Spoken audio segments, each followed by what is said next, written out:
he's younger than that. Oh, 50 in the Champions League. Oh, I see, okay. Liverpool then win by 1-0. They maintain their 100% record in this competition, way clear at the top of the table. It looks like they will most definitely finish, of course, with a bye, looking ahead to the knockout stages. Luis, you kept an eye on this and your former team for us. We weren't expecting too much from Girona, and in the end, Liverpool getting across the line.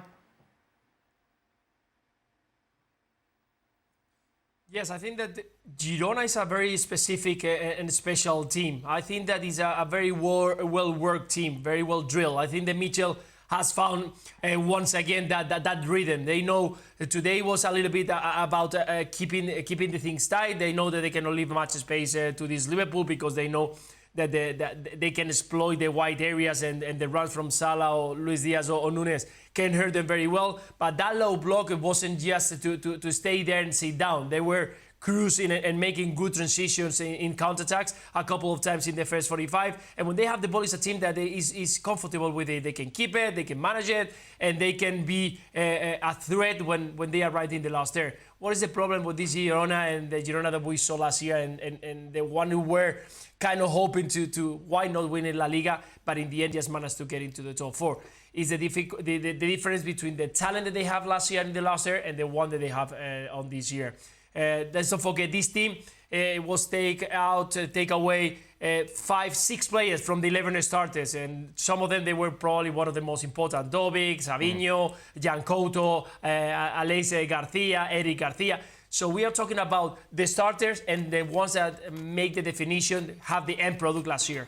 So it was a very, very good team that it was missing that last end product. And for Liverpool, it wasn't the Liverpool that I expected. I wanted to see them a little bit more aggressive. It's that because of that low block, it was more difficult to penetrate, but I was missing. It was sometimes a little bit too slow in the possession, giving too much option to Girona to be well organized. But that goal from Mo Salah kind of changed everything. They start controlling and dominating. It was a performance that it was needed. 3 points, go to Girona, no injuries, and go getting back to whatever is next for Liverpool. So very good 3 points for not the best game of Liverpool this season, but again, keeping this momentum that is making it probably the most important or most well-organized team in Europe. I think we have to be careful with these penalties. We saw this at the weekend in the Barcelona game. It was maybe slightly different context. But we can't keep... I don't believe we can always give a penalty for somebody's boot coming off. Right. If somebody's boot comes off, there's been some contact. But in this occasion, for example, it looked to me, I mean, it has to be definitive in terms of how much contact there is on the back of the Achilles heel for that boot. You could literally take a boot off by your big toe, one stud. Are we saying because that boot has come off, and we saw it in the league at the weekend, that's a penalty kick because the boot comes off and the player falls over? I mean, that is really micromanaging the referee. I mean, if there's a lot of contact and it comes off, and it's clear on the monitor, I'm okay with that. But on this, honestly, I was watching this, everybody's going like that. Gee, the boot's come off.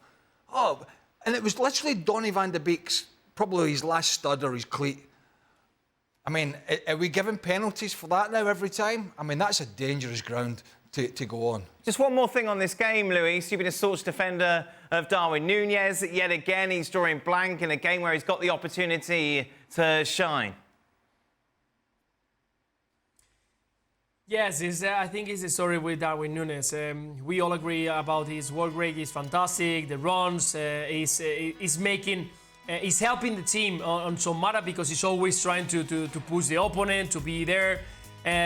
But we are missing that last part, the scoring rate. I think that is something that we've been waiting for Darwin for the past few years. He's not arriving. He can score goals, but he's not like the player that can score maybe 25, 30 goals.